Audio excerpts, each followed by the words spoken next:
Tonight, despite the hopes created by President Trump's meeting with Kim Jong-un, there are now some troubling signs emerging that North Korea is making improvements to its nuclear facilities. CNN's Brian Todd has been checking with his sources. Tell us more about these recent changes, Brian. Wolf, tonight we're told that one North Korean facility in particular, which has produced plutonium, a critical component in nuclear weapons, has undergone an upgrade. This despite all of Kim's promises at the summit and then President Trump's declaration that there's no longer a nuclear threat from North Korea. Tonight, new evidence that Kim Jong-un could still be tweaking, making improvements to his nuclear facilities, despite his promise to President Trump to draw down his nuclear arsenal. New satellite images from the monitoring group 38 North suggest Kim's regime is making upgrades to its nuclear research facility at Yongbyon, upgrades which the group says are being done, quote, at a rapid pace. And how's the meeting going so far, sir? 38 North believes much of that work took place before President Trump's summit with Kim on June 12th. But it says some of the work probably occurred after the Singapore meeting, after Kim's promise to work to denuclearize. Now, if you were about to demolish your house, would you be upgrading the kitchen? I think that definitely calls into question whether or not Kim Jong-un came to this table in good faith. 38 North says it believes Yongbyon is no longer producing plutonium crucial for nuclear weapons. But the latest photos show the Kim regime has made modifications to the cooling system for a reactor that has produced plutonium. It is an important reactor.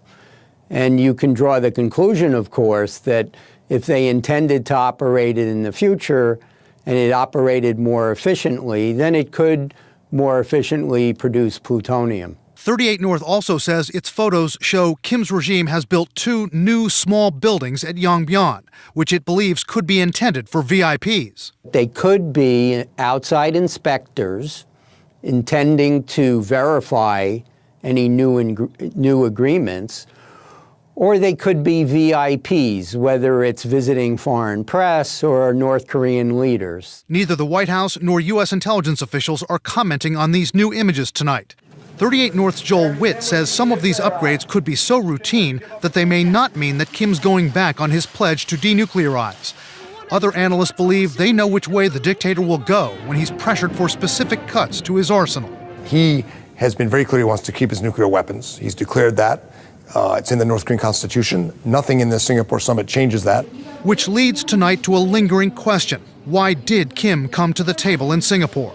I think that they're hoping to so normalize and so sort of sanitize Kim Jong-un's image. I mean, we saw this selfies with the Singapore Prime Minister, walks along Marina Bay Sands in Singapore, handshakes with the president. He wants to sanitize his image so that he can then be included among other nuclear powers, like, for example, China or Russia.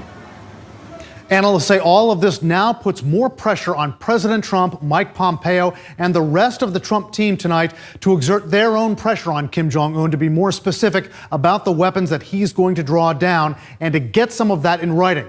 Now, experts say Kim may very well balk at that. He may stall, he may deceive, but they say it's still important for Kim not to be seen as being the one who's dictating the terms of this agreement right now. Well, they've got to press him.